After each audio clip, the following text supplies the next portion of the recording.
Fala pessoal, tudo bem? Começando mais uma entrevista aqui no nosso canal e hoje a gente vai conversar com uma jogadora de futebol. Ela é ponta esquerda e já defendeu as cores do Santo André, do São Bernardo, do Juventus e nessa última temporada defendeu as cores do Paio Pires de Portugal. Hoje, o Vamos Pro Jogo recebe Rafaela Sudré. Rafa, obrigada por ter aceito o convite para conversar com a gente, viu? Eu que agradeço muito, Ká. Obrigada pela oportunidade, pelo interesse em conhecer um pouco mais da minha carreira aqui na Europa. Você só me conheceu mesmo aí em São Paulo, principalmente no Juventus. Acompanhou um pouquinho da minha história aí e eu fico, gratificada por tudo isso, pelo carinho enorme, pela busca aí em saber um pouco mais de mim. Bacana. Já que você começou a falar da carreira da Europa, eu vou pedir para que você então comece contando para a gente como que foi essa mudança do Juventus para a Europa, sua primeira experiência fora do país, né? Sim, sim. Eu saí do país já uma vez, quando eu estava na seleção de futebol de salão, que é diferente da seleção de futsal, é um futebol diferente. E eu passei 16 dias na Colômbia, mas nem se compara em viver fora do Brasil. Então, essa é a minha primeira experiência. Vai fazer um ano que eu estou aqui. De primeiro momento, o impacto foi muito grande, porque a modalidade em si aqui é um pouquinho diferente, a forma como eles jogam. Para mim foi assim uma experiência muito legal. Hoje eu já estou adaptada, mas no início eu sofri um pouquinho ali. Até os 2 primeiros meses eu tive um baque grande de diferença. Rafaela, e continuando a falar sobre essas diferenças, né, entre Brasil e Europa, principalmente Portugal, onde você está morando hoje, onde você atuou pela última temporada, a gente está vivendo uma situação bastante complexa, né, aqui no Brasil, que hoje é o segundo país com mais mortes e mais casos de Covid, e mesmo assim a gente já teve alguns jogos profissionais, né, no Carioca, né, no estadual do Rio. Você como atleta, tudo bem que você não está aqui no Brasil, né? Você está vivendo uma realidade de curva já descendente, né? Na Europa, os campeonatos já voltaram, já estão voltando. Mas como atleta e como uma brasileira, como que você vê essa situação de nós termos futebol profissional, né, em meio a esse caos que está na saúde pública brasileira? Você se sentiria confortável jogando? Qual que seria a sua posição em relação a isso?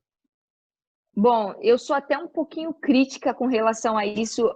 Acho que a maior comparação que eu faço Europa-Brasil, né, Portugal-Brasil, é diferente a forma como eles lidam com a saúde pública aqui e eles realmente se importam com isso, com como que o vírus ia se espalhar ou não, tomaram logo as providências de imediato. E eu tenho acompanhado o Brasil aqui de longe mesmo e cada vez mais tenho me entristecido, porque eu acho que o Brasil não está preparado para retomar os jogos de futebol e acho que está sendo muito precoce tudo isso.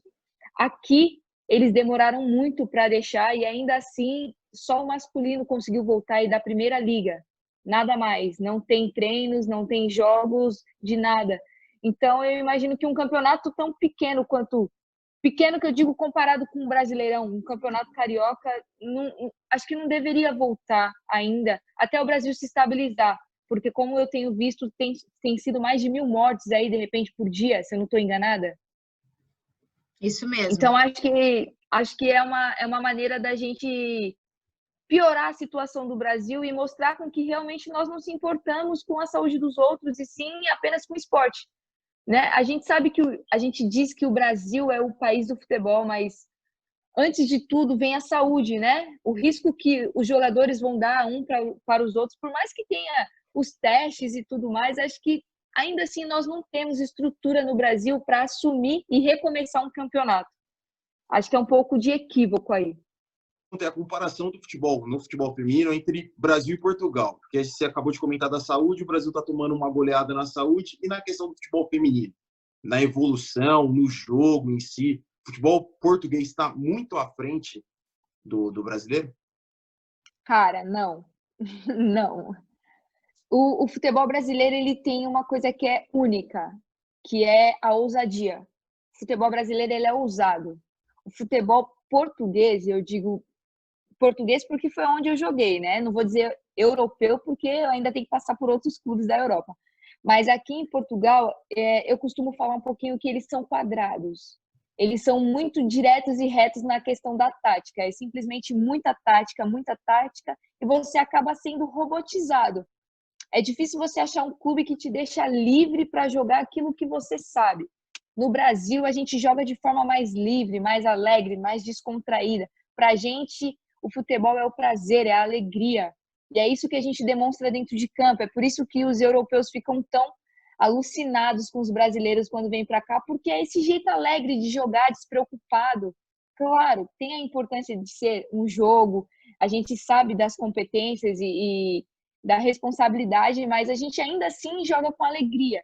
E aqui em Portugal eles são muito, digamos assim, afixados nessa questão de a tática tem que ser assim, você vai jogar no 4-4-2 e a sua posição é essa, e você vai fazer simplesmente isso. E se você sai muito da sua posição, eles ficam meio, sabe, tá me desobedecendo, não tá fazendo aquilo que eu quero. Então, eu gosto muito mais do futebol brasileiro. E se aqui na Europa eles deixarem os brasileiros trazer essa alegria para dentro de campo, o futebol vai evoluir muito mais. Mas ainda assim, comparando, eu acho que o futebol brasileiro ainda dá de 10-0 no europeu. Ô, Rafa, e como que é o mercado para estrangeiras aí? No time que você defendeu nessa última temporada, era só você de estrangeira? Tinha outras meninas?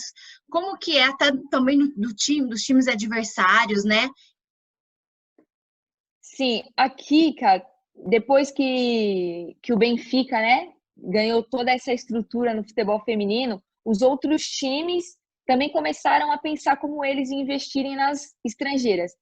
No meu time, em que eu atuei na última época, nós tínhamos 12 estrangeiras, 12 meninas de tanto do Brasil quanto do Uruguai, da Venezuela, dos Estados Unidos, de Hong Kong. Então, tinha um pouquinho dessa mistura, só que ainda assim tem um limite, né, por jogadoras em cada clube. E a gente ultrapassou esse limite, então tinha que ficar, enquanto umas jogam, as outras ficam no banco e vai alternando. Mas depois que teve livre acesso à compra de atletas estrangeiras, os portugueses têm investido muito nisso. Dificilmente você vai achar um time que não tenha pelo menos uma estrangeira aqui. Pelo menos uma tem em cada clube. Legal. Rafaela, eu queria parar de falar de futebol um pouquinho para falar sobre a vida em Portugal, né? Eu nunca fui para Portugal, nunca fui para a Europa, mas a gente sempre ouve falar do vinho que é bom, da comida que é boa, né? Eu queria saber realmente se realmente na parte gastronômica Portugal leva uma vantagem em relação ao Brasil e também saber fora do ambiente de futebol como que as pessoas encaram uma brasileira em Portugal, né? Porque a gente sabe que nos últimos anos houve uma invasão, mudaram para Portugal, e eu queria saber como que é isso, quando você chega no mercado, quando você chega no restaurante, ou enfim, qualquer outro lugar, fala, eu sou brasileira. As pessoas te recebem bem, te recebem com carinho, te tratam bem. Como que é isso? Bom, é assim, Vini. A primeira parte, como você falou, da gastronomia, eu sou apaixonada pela gastronomia brasileira. Esquece, não vai ter outro país que vai conseguir me ganhar, não. Aqui eles gostam muito de peixes, né? Tem o famoso bacalhau, a gente sabe disso. Os vinhos são muito bons e realmente é uma tradição do país. Mas na gastronomia eu ainda fico no Brasil. Não me ganhou e acho que dificilmente vai me ganhar. Mas a vida aqui com relação à segurança e saúde, esquece, muito melhor. Para você que nunca conheceu e quando vier para cá vai se apaixonar. Eu sou apaixonada por Portugal. Consegui me apaixonar em 2 meses. Lógico que a comida não me ganhou, mas o restante ganhou. Isso é o que importa. A comida eu ainda consigo fazer do meu jeitinho, porque tem muito mercado brasileiro aqui, tem muita comida brasileira que você consegue encontrar e se adaptar. Mas com relação àquilo que você falou de eu ser brasileira e chegar nos lugares e falar, eles já reconhecem de imediato o seu sotaque, não tem como esconder. Eles já sabem que você é brasileira. A partir do momento que você dá um boa tarde, um bom dia, eles já falam, é brasileiro. Mas eu ainda não tive nenhum momento de discriminação aqui. Todo mundo que me tratou super bem por eu ser brasileira. Então, eu ainda não vivenciei nenhum tipo de experiência ruim com relação a ser estrangeira aqui. Mas a gente sempre tem aquela piadinha, né? Você solta uma palavra que eles não conhecem, fala, ih, olha lá, é brasileira. Ou eles brincam e chamam a gente aqui de zucas. São zucas, né? Que eles chamam de brazucas, assim como a gente chama eles de tuga. São os portugas.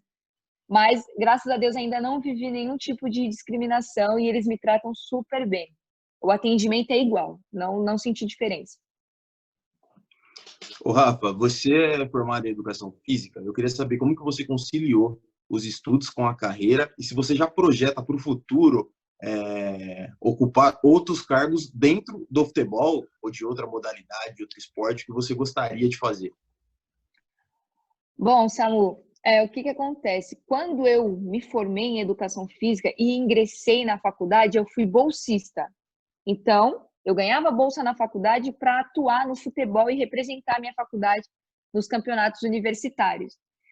Mas isso só aconteceu porque eu entrei num projeto social que tinha na Zona Sul de São Paulo, num clube escola, né, que a gente chama, que é o Vila Guarani. Então, eu comecei a jogar lá, joguei lá por 1 ano, de graça, sem ganhar nada, só para eles conhecerem o meu futebol e tudo mais. E depois disso eu consegui a bolsa de estudos, acabei o colégio, né? Acabei lá o 3º ano do ensino médio e depois já ingressei na faculdade com bolsa de 100%. E foi assim que eu consegui conciliar os dois. Claro que chegou uma hora que a educação física e o futebol se chocaram e eu fiquei 1 ano sem jogar futebol para conseguir ganhar, né, uma experiência na área, para poder me especializar, então conseguir fazer pós-graduação.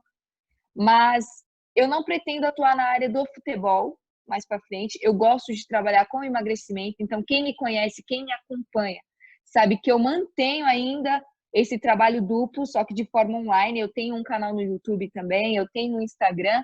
Depois eu deixo aí, se a Cá me der um espacinho, eu passo um pouquinho para vocês. Então, eu continuo atuando dessa maneira. Claro que agora o meu objetivo principal é o futebol, mas eu nunca deixei a educação física de lado e nem pretendo. Só que eu não vou ir para a área esportiva, eu gosto mesmo da área de saúde, emagrecimento, qualidade de vida, é isso que eu gosto. Legal. Ô, Rafa, você falou em conciliar as duas profissões, né? É preciso hoje ainda, eu digo, por condições financeiras, o futebol de Portugal, se a gente comparado com o salário do futebol feminino no Brasil, é mais ou menos igual, é maior? Ou você ainda tá mantendo as duas carreiras mesmo porque você gosta e porque ainda é possível fazer isso? Não, eu mantenho a carreira mesmo porque eu gosto e porque eu já tenho o meu canal e não pretendia abandonar ele. Claro que o salário que eu recebo aqui comparado ao que eu recebia no Brasil nem se compara, que eu ganho muito mais, porque a moeda também é diferente e acaba valorizando.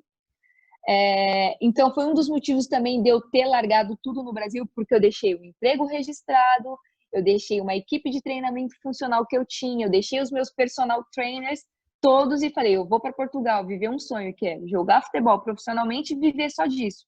Hoje o futebol me proporciona isso, consigo viver só dele. Eu só mantenho mesmo a profissão porque é algo que eu realmente amo e não pretendo deixar passar. Mas não se compara ao salário que eu recebia no Brasil, trabalhando e jogando futebol, com o salário que eu ganho aqui só jogando futebol.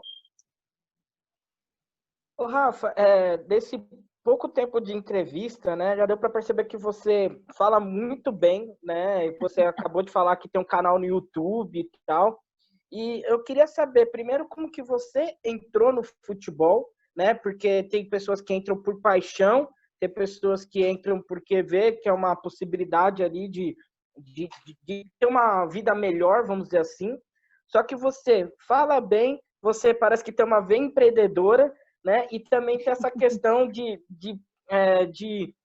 se preocupar com a saúde, né? De passar coisas relacionadas à saúde para as outras pessoas. Se você não fosse jogadora de futebol, você acha que já teria uma empresa relacionada a questões de saúde? Como que você se vê nesse sentido de empreendedorismo e comunicação? Bom, Vini, o que que acontece? Eu comecei no futebol muito cedo, eu tinha 7 anos de idade, mas profissionalmente mesmo só aos 14. Eu comecei por paixão, porque o meu tio me incentivou. Ele jogava futebol, então me levava para os jogos e acabou vendo ali um talento em mim, que a minha mãe possivelmente não veria, nem o meu pai. Então, a partir disso, o futebol virou a minha paixão, só que a educação física na escola também era algo que sempre me preenchia e que me dava um saborzinho diferente. Eu sempre fui do esporte, então eu joguei handball, eu gostava de brincar na rua, fui aquela menina de rua, né, que vivia um pouquinho de tudo. Então, quando eu pude, né, conciliar duas coisas que eu amo, que era o futebol e estudar uma modalidade, uma profissão diferente que foi a educação física, eu não pensei duas vezes. Claro que quando eu fiquei um ano sem jogar futebol, eu consegui ter o meu primeiro negócio, que foi um estúdio de treinamento funcional. Ele era pequenininho, eu conseguia atender aí de 6 a 7 pessoas e tinha mais um sócio comigo. E o que eu realmente gosto mesmo é de empreender. Já trabalhei em academias, já trabalhei em empresas, mas eu tenho essa veia que você falou de querer ser autônoma, de querer ser, sabe, querer correr o mundo sozinha mesmo, buscar aquilo que eu quero e que eu acredito que seja o meu ideal. E isso muitas vezes dentro de uma empresa você não consegue colocar, porque a empresa em si já tem um objetivo e um ideal. E se você vai contra isso, normalmente as ideias se chocam. Então, eu gosto mesmo de ter algo mais meu. Quando eu parar com o futebol, que claro que um dia isso vai acontecer, eu com certeza vou ter o meu empreendimento de novo, é o que eu pretendo fazer, não tenha dúvidas disso. É a primeira coisa que eu vou investir é no meu espaço de treino, de saúde e qualidade de vida para quem quiser ir e procurar melhorar. Rafa, vamos falar um pouquinho da jogadora, porque a gente já falou de várias coisas envolvendo a Rafa Sudré, impressionante, viu? Mas como jogadora, qual a sua principal característica? Como que você gosta de jogar? E quem você tem como referência no futebol, tanto feminino como masculino? Bom, vamos lá. A minha maior característica é a velocidade. As pessoas me conhecem, né, como Rafa, a que corre. É base. Todo mundo vê e fala, ih, a Rafa, corre muito. Sempre tive essa capacidade física desde novinha. Isso é meu mesmo, não foi nada que eu treinei para ter. É uma coisa que veio de mim. Eu gosto muito de jogar do meio campo para a extremidade dele. Então, eu gosto de sair do meio e ir para as pontas. Não gosto muito de jogar isolada ali no canto, porque eu não sou uma jogadora muito habilidosa. Eu não tenho drible, eu tenho a velocidade. Então, eu tento trazer isso do meio campo e explodindo para a ponta, né? Aí, acabando com as zagueiras da vida, deixando elas malucas. E qual foi a outra parte que você perguntou no final? Quem que você tem como referência, tanto no futebol feminino ou masculino? Bom, como referência no feminino, eu gosto muito da Andressa Alves, gosto muito do jeito dela de jogar, acho que é muito parecido com o meu. E no futebol masculino, e vai ser sempre assim, desde criança, é o Ronaldinho Gaúcho, a inteligência com que ele joga, a habilidade dele, coisa que eu nunca tive, mas que eu sou fã absoluta e nunca vou deixar de ser. E quando eu era criança, me apelidavam de Ronaldinha Gaúcha, era incrível. Mas é por causa da cor da pele, viu? E o cabelo ficava solto, bagunçado, igual dele. Ronaldinho maior que o Messi? Sempre. Maior que todos. Não existe. Maior do que o português Cristiano Ronaldo? Muito maior, nem se compara. Muito bom. Ô, Rafa, nossa entrevista está chegando ao fim, mas eu queria tocar ainda no assunto sobre seleção brasileira. Eu me lembro que na época que você estava no Juventus, teve uma entrevista sua que me chamou muita atenção. Te perguntaram se você sonhava com a seleção brasileira. E a sua resposta foi que, da forma como a seleção estava sendo tratada e administrada naquele momento, não era algo que você sonhava, desejava e almejava naquele momento, naquele ano, em que você deu essa resposta. E hoje, algumas coisas mudaram, principalmente, né? Agora a gente tem uma nova treinadora que tem aí tem dado espaço para várias outras meninas, né? Como que você vê hoje o trabalho da seleção brasileira? E se essa sua resposta mudou, se hoje você sonha, almeja a seleção ou se continua do mesmo jeito? Cara, quem me conhece, quem me acompanha, sabe que eu sou muito direta e reta quando eu tenho que responder algo que é da minha opinião e é simplesmente intrínseco, é meu. Eu continuo com a mesma opinião dessa entrevista e eu fui muito criticada no momento quando eu falei tudo isso. O diretor do clube, né, eu estava no Juventus na época, me chamou de canto depois, puxou a minha orelha e eu falei simplesmente assim para ele: a minha opinião não vai mudar, não vai ser por você e não vai ser por ninguém. É o que eu penso. Tenho certeza que o trabalho que está sendo feito agora, e acho que as coisas vão melhorar e estão dando oportunidade para outras meninas, mas eu ainda sinto aquele mesmo feeling, aquela mesma sensação de que ainda as coisas continuam com aquele finalzinho amargo, sabe? De quando você acha que tá doce e no final vem aquele amargor, que é aquela famosa panela. Ainda acho que tem muita panela. Acho que tem que sim dar oportunidade para as meninas que são menos vistas. E não digo eu, não estou falando eu para vir buscar Rafaela Sudré. Eu vejo muitas meninas boas por aí, novas, e que têm um potencial de substituir muitas outras que lá estão. E eu não tenho o sonho de ir para a seleção brasileira. Isso é meu e não vai mudar. Claro que se isso acontecer, fico feliz. É o meu país, é a minha nação. Teria um enorme orgulho em representar. Mas eu ainda não tenho essa sensação gostosa de, quero ir para a seleção, porque eu tenho certeza que ainda tem muita coisa errada lá e que não vai mudar enquanto a gente tiver uma pessoa que está à frente e a gente sabe quem é. Perfeito. Rafa, só te agradecer. Muito obrigada por você ter aceito o convite para conversar com a gente, para dividir essa sua experiência. Boa sorte na sua carreira. A gente está de longe, mas na torcida por você. Que essa temporada aí que vai começar seja muito melhor do que tudo isso que a gente está vivendo. E, enfim, muita sorte na seleção brasileira, na seleção de Portugal, onde é que você esteja, que você brilhe muito, viu? Obrigada. Eu que agradeço, galera. Cá, obrigado, um beijão, você sabe. Carinho enorme, adoro o seu trabalho. Te sigo Obrigada. No Insta, te sigo em tudo quanto é lugar. Onde você está fazendo, eu estou atrás, eu sei de tudo. Prazer enorme conhecer o Samuel, o Vinícius. Obrigada pela oportunidade de falar um pouquinho mais de mim. É isso que eu gosto mesmo, é mostrar para as outras pessoas que a gente pode chegar onde quiser, desde que tenha humildade, saiba aquilo que você está fazendo. Se não atrapalhar ninguém, se não fizer mal para ninguém, é isso que você tem que fazer, continue. Só deixar o meu Instagram aqui, é o @cliquemaisfit, que é o meu profissional, que eu tenho lá. Quem está precisando aí de emagrecer, alguma coisinha de saúde, é comigo lá que vocês falam. Ok? Galera, um grande beijo, abraço enorme. Estou aqui na Europa, mas se Deus quiser eu vou no Brasil visitar todo mundo aí e a gente marca alguma coisa. Bom, pessoal, essa foi a entrevista com a Rafa Sudré. Se você gostou da entrevista, compartilhe o link. Não esqueça também de deixar o seu joinha, beleza? Toda segunda e toda quinta tem vídeo novo aqui no canal. Samuel Nascimento, Vinícius Bacelar, até a próxima e vamos pro jogo. Vamos pro jogo.